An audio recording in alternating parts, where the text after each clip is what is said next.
Chapter 1. Cast Out. The elders of Stoneclaw Pack did not waste words on the night they drove Lena Ashford into the cold. Elder Dravin read from the pack law as if he were reading a grocery list. Abandoned by her mate. Carrying a child with no named father. A burden on pack resources. A mark of shame on the bloodline. The words fell one after another in the great stone hall, and the pack stood in a wide circle around Lena, and not one of them stepped forward. Lena was 23 years old. She was 5 months along, just beginning to show beneath her thin sweater, and she had been in Stoneclaw since she was 8, brought in as an orphan when her parents died in a rogue attack on the Northern Territory. She had grown up sweeping these floors. She had cooked for these elders. She had run border patrols in wolf form every third night since she turned 18, her smaller silver-gray form weaving between the larger wolves of full-blooded pack members, always a little faster than they expected, always a little harder to catch. None of that mattered now. Elder Dravin set down the scroll. The pack bond, he said. Severed as of this moment. It felt like someone had reached into her chest and removed something structural. Not painful, not at first. Just a hollow where something warm had been. She felt the threads of connection cut one by one as the elders murmured the old words, and by the time they finished she was alone in a room full of people she had known her whole life, and none of them would meet her eyes. Except one. Petra, who had been her closest friend since childhood, stood at the back of the circle with her jaw locked and her hands shaking at her sides. She caught Lena's eye for one brief second, and the look on her face said everything she could not say out loud. It said, "I am sorry." It said, "I cannot help you." It said, "I will not forget you." Lena held that look like a stone in her pocket and walked out of the hall. They gave her an hour to collect her things. One bag. She took her mother's old shawl, the dried herbs she had spent the summer gathering, her savings in a small cloth envelope, and the photograph she kept under her pillow. In the photograph, a man stood at the edge of a cliff at sunset, dark hair caught in the wind, eyes the color of deep forest, laughing at something off camera. She had taken it herself on the last night they had together before he disappeared. His name was Kael Dravin. He had told her he was a lone wolf passing through. He had stayed for 3 weeks. On the last morning, she woke to find him gone and a note on the pillow that said, "Only I am sorry. I have no choice. Do not wait for me." She had not known about the child then. She put the photograph in the bag and walked out into the October night and did not look back at Stoneclaw territory. If she looked back she would cry, and crying would make her slower, and she could not afford to be slow. She walked north. The nearest human town was 4 miles through forest. She had her savings, her herbs, her shawl, and the child growing quiet and warm inside her. She put her hand on her stomach as she walked. "We are going to be fine," she told it. The forest did not argue. Neither did the child. She kept walking. Chapter 2. The Town of Millhaven. Millhaven was the kind of small town that asked few questions of the people who arrived quietly and paid their rent on time. Lena arrived on a Tuesday, and by Friday, she had a room above a bakery, a part-time arrangement helping the baker with early morning prep in exchange for reduced rent, and a small side income from the dried herbs she sold to the one shop in town that dealt in such things. She told no one she was a wolf. She told no one about Stoneclaw. She told the baker, Mrs. Holt, that she was newly arrived and had family troubles, and Mrs. Holt nodded with the particular wisdom of a woman who had seen everything and said, "Well, fresh bread heals most things," and handed Lena an apron. The months moved like water. Her body changed. She bought clothes from the second-hand shop and altered them herself. She learned which doctors in the nearest city would see patients who paid cash and asked minimal questions. The baby grew. She could feel it moving by the 7th month, small determined kicks against her ribs in the early morning hours while she was shaping dough in the warm kitchen below. She let herself love it fiercely. She had nothing else to protect, so she poured everything she had into that love, the way you fill a vessel as full as it will go against the possibility of shortage. She thought about Kael sometimes. Not with anger, though she tried that first. With something more complicated, the specific grief of loving someone who could not stay. She did not know what had pulled him away. She did not know where he was. She knew only that in 3 weeks, he had made her feel less invisible than she had in 15 years of living on the edges of a pack that tolerated her but never quite claimed her. She also knew that if she ever saw him again, she would have a great many things to say. Petra found her in the 6th month. She appeared at the door of the room above the bakery on a Wednesday afternoon, small and bundled in a gray coat, her dark eyes worried and her breath coming fast, as if she had been running. Lena stood in the doorway and stared at her. "How did you find me?" Lena said. "I am a tracker," Petra said. "I tracked you. Can I come in?" Lena stood aside.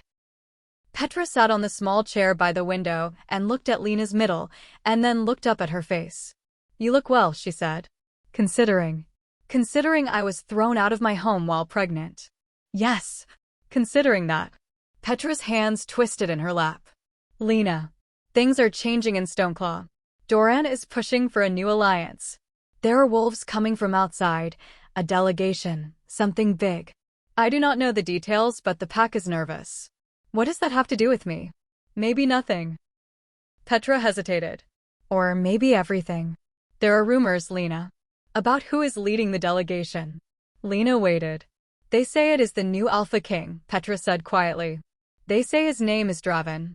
The room went very still. Lena sat down on the edge of the bed.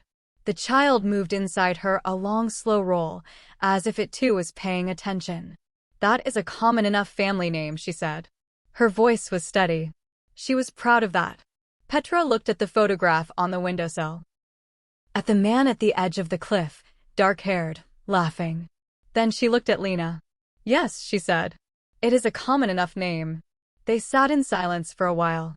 Outside, Millhaven went about its quiet business, and the child shifted again, and Lena pressed her palm flat against her side and breathed. Chapter 3. The child arrives. The baby was born on a February night when the snow was coming down so thick and fast that the streetlights outside the bakery looked like small drowning suns. Mrs. Holt had insisted on staying.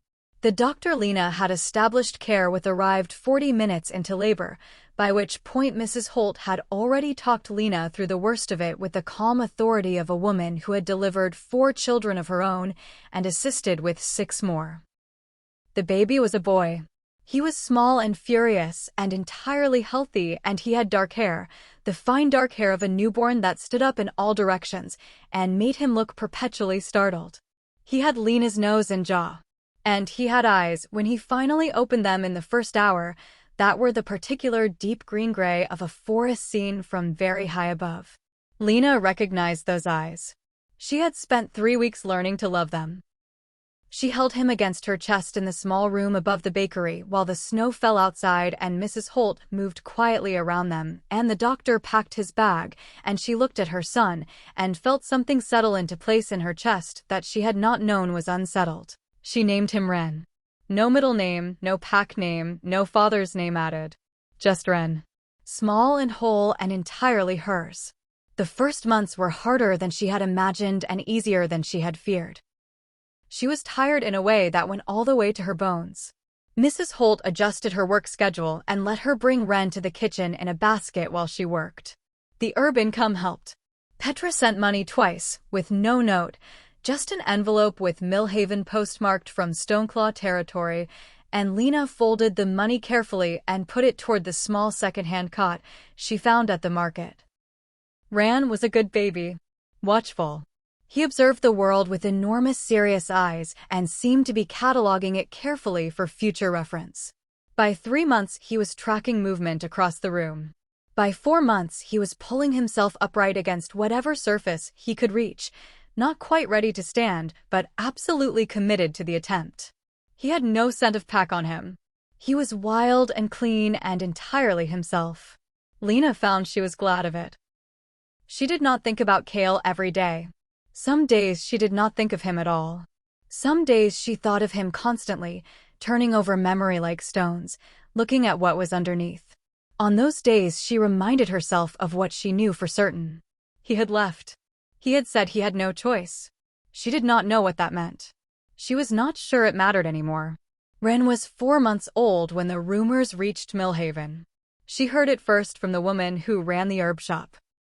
"A new alpha king," the woman said, not knowing she was talking to a wolf. "They say he is consolidating all the northern packs. They say he is the strongest wolf anyone has seen in 3 generations. They say his name is Kael Dravin, and he is calling for a great assembly of all packs within 500 miles.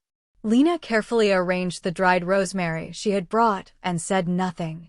"They say," the woman continued, warming to the subject, "that he has been searching for something. Or someone. That half the reason for the assembly is a search." Lena paid for her supplies and went home and sat on the edge of the bed and looked at her son, who was pulling at the fringe of the shawl with both hands and looking extremely pleased with himself. She picked him up. He grabbed her hair immediately, as was his habit, and she untangled his fingers gently and held him close. "What do we do?" she said to him quietly. He made a sound that was not yet a word, but had the shape of certainty. She held him tighter. Chapter 4. He Comes Back. The knock on the door of the room above the bakery came on a Tuesday evening in April, when the snow had finally given up and the first green things were pushing through the dark earth of the window boxes Lena had planted in a moment of optimism. She was nursing Wren in the chair by the window, the evening light coming in gold and soft, and she heard the footsteps on the stairs before the knock came. Heavy. Deliberate. Male. Not Mrs. Holt. Not Petra. Someone else. Her wolf senses, always sharper in moments of threat, mapped the person on the other side of the door before she reached it. Tall. Broad. Heartbeat steady in the particular way of someone used to controlling their own reactions. And the scent. She stopped 2 feet from the door. The scent was pine resin and cold stone and something deep underneath both that she had spent 15 months trying to forget and had entirely failed to. She looked down at Wren, who had fallen asleep at her shoulder, small and warm and entirely trusting. She shifted him to the crook of her arm. Then she opened the door. Kael Dravin had not changed in the way she might have expected. He was still tall, still broad, still possessed of the particular quality of stillness that had first caught her attention when he came through Stoneclaw territory in a time that felt like another life. His dark hair was shorter now, cut with more intention. His face was the same strong, planed face she had memorized. But there was something different in how he carried himself. A weight. An authority that had not been there before, or had been hidden. His eyes, when they met hers, were the same deep forest green. And they were devastated. He looked at her for exactly 1 second. Then he looked at the child in her arms. The expression that crossed his face then was not one she could have named precisely. It was too many things at once. Recognition. Grief. Wonder. A love that had no right to be there yet was completely present, immediate, as if it had been waiting for this moment in some anteroom of him and had finally been let through. He said her name. Just her name, the way he always had, like it was something he had been careful with. She said, "You should have called first." He said, "I did not know if you would answer." That was fair. She stepped back from the doorway. He came in. The small room seemed smaller with him in it. He did not look around at the bare furniture, the herbs drying on the line she had strung across the window, the infant's things stacked with careful economy in every corner. He looked only at her and at the child. "Can I?" he started. "No," she said. "Sit down. We are going to talk first." He sat. She remained standing because she needed the height and he was tall even sitting. Wren stirred slightly in her arm and then settled. She said, "You left a note that said you had no choice. I want you to explain what that means." He said, "I was summoned. There was a succession crisis in the Northern Territories. My father was the last Alpha King, and he had died and there was no clear heir and the packs were fracturing. Someone had to go back. You could have told me." He was quiet. Then he said, "I thought if I told you, I might not be able to leave. And people would die if I did not go." Lena absorbed this. She looked at him for a long time. At the honesty in his face, the particular quality of someone telling a truth that costs them. She said, "And after? 1.5 years. 15 months, Kael. I was thrown out of my pack. While I was pregnant. I walked 4 miles in October dark with nothing but a bag and a photograph. Something moved across his face that she would never be able to fully describe. It was the look of a person receiving a wound they had given themselves, the particular pain of consequence. He said, I was looking for you. From the moment things were settled enough that I could. I have had trackers across 5 territories for 8 months. I did not know about Stoneclaw. I did not know what they had done. He looked at the child again. His name is Ren, she said. He is 4 months old. He has your eyes. Kael put his face in his hands. Just for a moment. Just one moment of being something less than an alpha king. Then he looked up. I know I have no right to ask anything, he said. I know that. She sat down then, across from him, Ren still warm against her arm. Tell me everything, she said. And do not leave any of it out. Chapter 5. The Reckoning with Stoneclaw. He told her everything. It took 2 hours. Ren woke and fed and fell back to sleep and woke again, and Kael talked through all of it, his father's death, the succession wars, the 3 packs that had tried to seize power in the chaos, the 6 months of negotiation and 2 months of outright confrontation before the Northern Territories were consolidated under a single authority.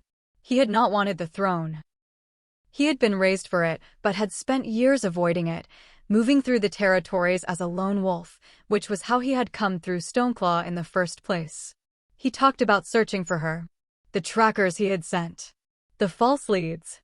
The 3 months spent methodically working outward from Stoneclaw territory before one of his people found a woman in a small town who sold herbs and lived above a bakery and matched every description he had given.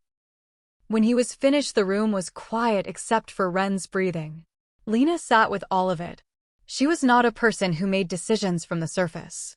She had learned early to go deeper, to feel where a thing actually sat before she said what she thought about it. What she found deeper down was this. He had left for a real reason. He had come back when he could. He had searched. She had been found. What she also found was a great deal of anger that was not going anywhere quickly, and a grief for the months she had spent alone that she had not yet finished with, and underneath both of those things, something still warm and persistent that she recognized as love and that she was not entirely pleased to find still present. She said, what happens now is not only about you and me. He said, I know. She said, there is Ren. And there is Stoneclaw. His eyes sharpened at the second name. She said, they cast me out pregnant. They severed my pack bond. Whatever authority you have now, I want you to understand what was done, and I want there to be a consequence. He said, quietly and with complete certainty, there will be.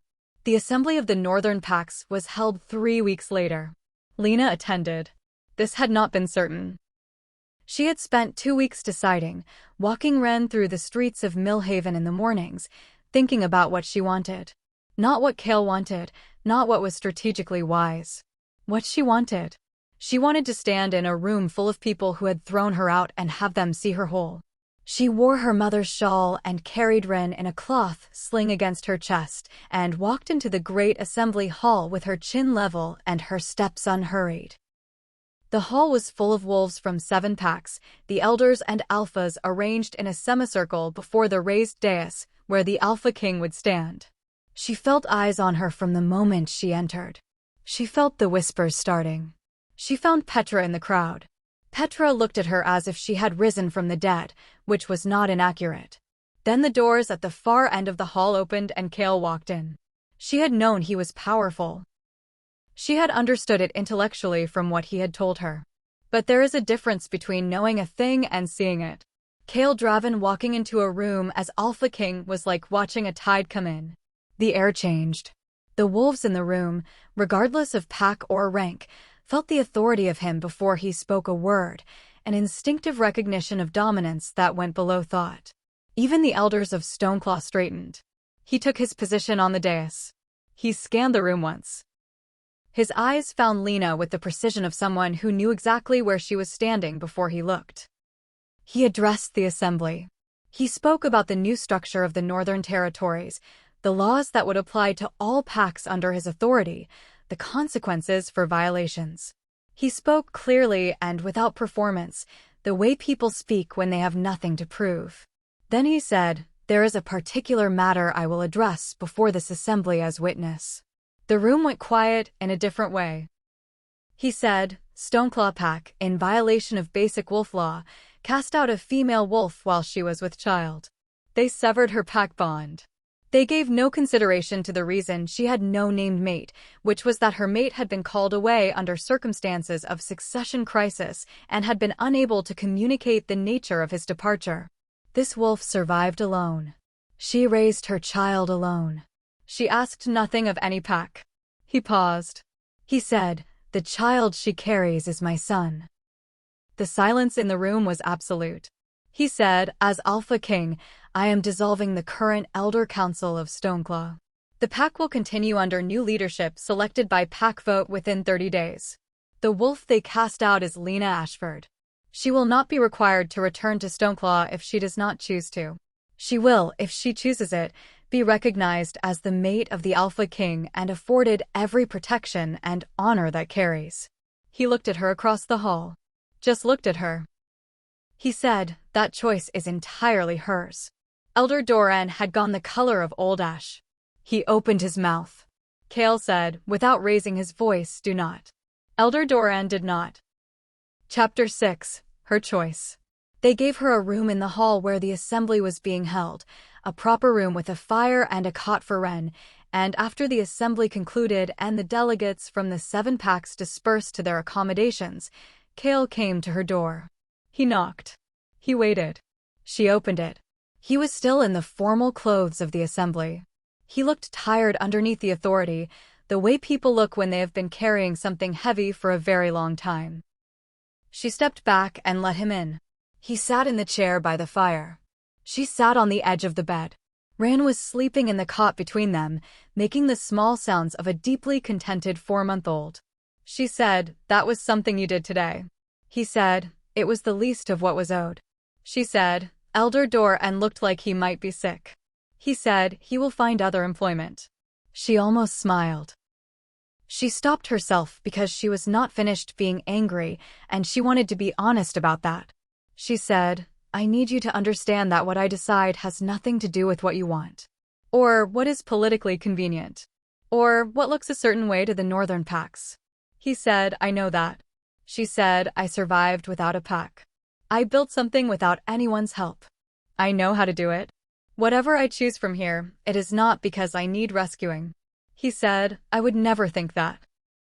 I watched you stand in that hall today with our son against your chest, and not one person in the room could look at you without knowing exactly who the stronger one was." She was quiet for a moment. She said, "You still owe me 15 months of explanation." He said, "I will give you 15 years of it if you let me." She looked at him.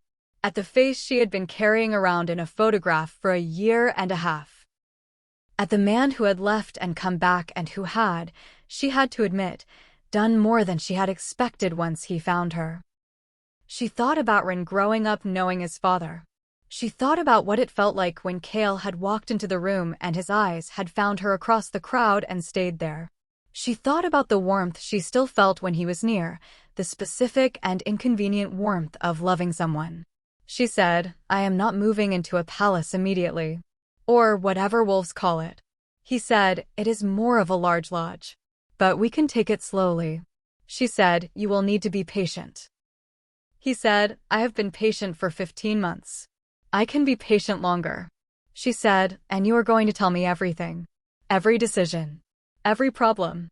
No more I had no choice and a note on the pillow." He said, "Never again." She looked at him for a long time. He held her gaze the way he always had, directly and without flinching, the way of someone who had nothing to hide and knew it. She said, "All right."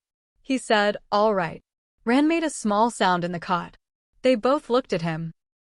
He had one fist pressed against his cheek in his sleep, a habit he had developed at about 6 weeks and had never abandoned. His dark hair was sticking up in several directions. He was, by any measure, an extremely beautiful child. Kael moved from the chair to crouch beside the cot. He reached out and very carefully, with a gentleness that seemed to cost him something, touched one finger to his son's closed fist. Ren's fingers, even in sleep, curled around it immediately. Reflex. the pure and wordless trust of infancy. Kael made no sound. But Lena could see his shoulders move with something large and quiet, the particular release of someone setting down a weight they have carried too long. She got up from the bed and came to stand beside him. She put her hand on his shoulder. He did not move, just let her hand rest there. They stayed like that for a long time, the three of them in the firelit room, while outside the northern packs moved and talked and arranged the new order of things, and inside this small room everything that mattered was already settled. Chapter 7. What Grows Back. Spring arrived properly 2 weeks after the assembly, the kind of spring that apologizes for a long winter by coming in all at once.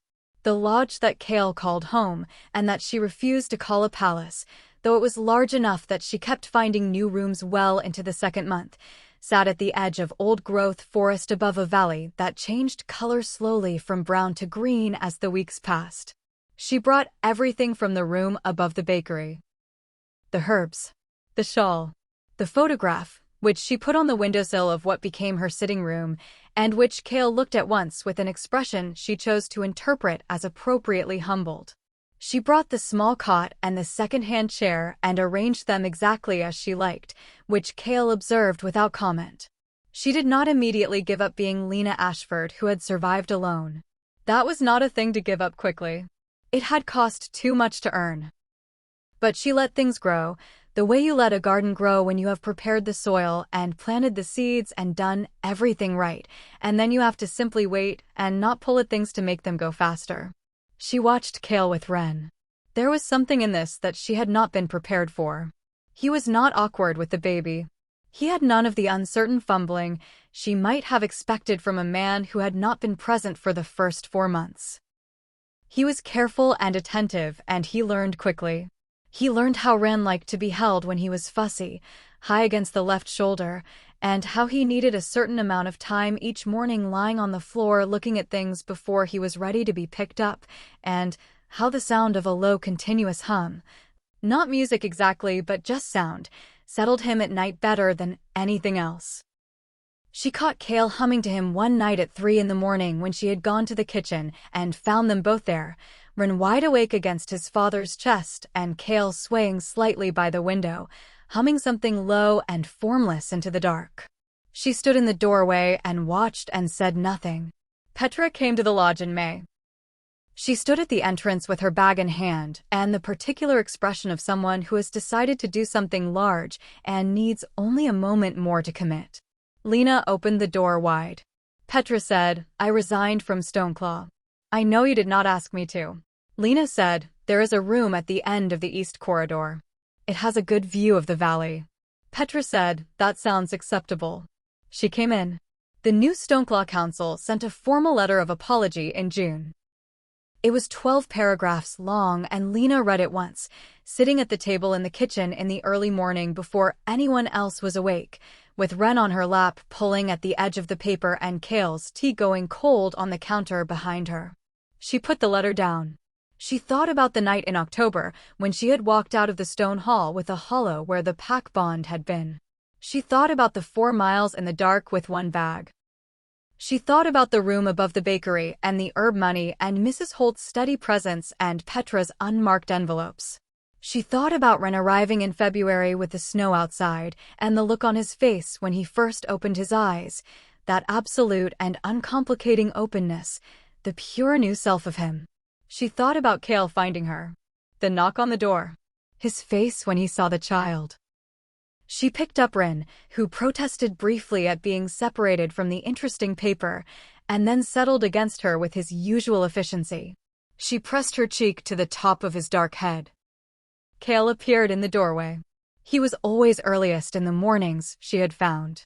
A habit from years of lone wolf travel, the instinct to check the perimeter before the day began. He looked at her and at Ren and at the letter on the table. She said, "They apologized." He said, "Good." She said, "It does not fix it." He said, "No." She said, "But it is something." He came across the kitchen and poured his cold tea into the sink and made fresh and poured a cup for her and sat across the table. She handed him Ren, who accepted the transfer with his usual equanimity and immediately began examining Kael's collar with great scientific interest. She picked up the letter and read it again. More slowly this time. 12 paragraphs was a great deal of words for people who had not been able to find a single one when she needed them. She set it down again. She said, "I want to go back once. Not to live. Just to go back and walk through and let them see me." He said, "When?" She said, "Summer." "When I am ready." He said, "I will come with you." She said, "I know. But I want to walk in first. Alone." He looked at her for a moment. Then he said, "Of course." Outside the window, the valley was entirely green now, the trees below in full leaf, the morning light coming gold across the hills. She looked at all of it for a while. She thought that a pack was not only the one you were born into or the one that claimed you. A pack was the one you built. It was Ran and Kael and Petra in the East Corridor and Mrs. Holt who still sent bread by post every third week and the valley outside going green in the morning light. It was not what she had imagined when she was a girl. It was better because it was actual. Because every piece of it had cost something and been worth it. She picked up her tea and drank it and watched the valley and let the morning come in. Stoneclaw, July. She walked through the gate of Stoneclaw territory on a Thursday in July, alone, the way she had asked. The gate was new, the old iron fence replaced with something less fortress-like, part of the new council's efforts to signal a different kind of pack. The wolf she passed did not know how to look at her at first. She understood that. She had been a ghost story here for 8 months, the woman cast out, the mate of the Alpha King, the one they had gotten so badly wrong. She walked through the main settlement and into the great stone hall and stood in the center of the floor where she had stood when they took her pack bond, and she looked around at the stones she had swept as a child, the high windows she had never been tall enough to see out of, the hearth that had always burned a little lower on the side where she usually sat. She stood there for a long time, long enough to feel everything she needed to feel. Then she walked back out. Kael was waiting at the gate, which she had expected. Ren was in the carrier against his chest, awake and observing the world with his customary seriousness. Ren at 6 months was a person of great dignity and considerable opinions about things he could not yet name. She walked to them. Kael looked at her face and whatever he found there satisfied him because he simply reached out and she took his hand. They walked away from the gate and back toward where the vehicles waited. The forest around the road was deep and green and full of sound. Ran grabbed at a passing leaf and missed and grabbed again and got it and held it up triumphantly. Lena laughed. It was not a careful laugh or a composed one.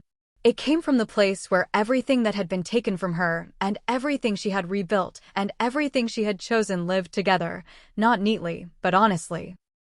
It rose up into the summer trees and the birds answered it, and Ren looked at her with enormous delighted eyes and Kael's hand tightened on hers, and the road ahead went on through the green forest toward everywhere they had not been yet.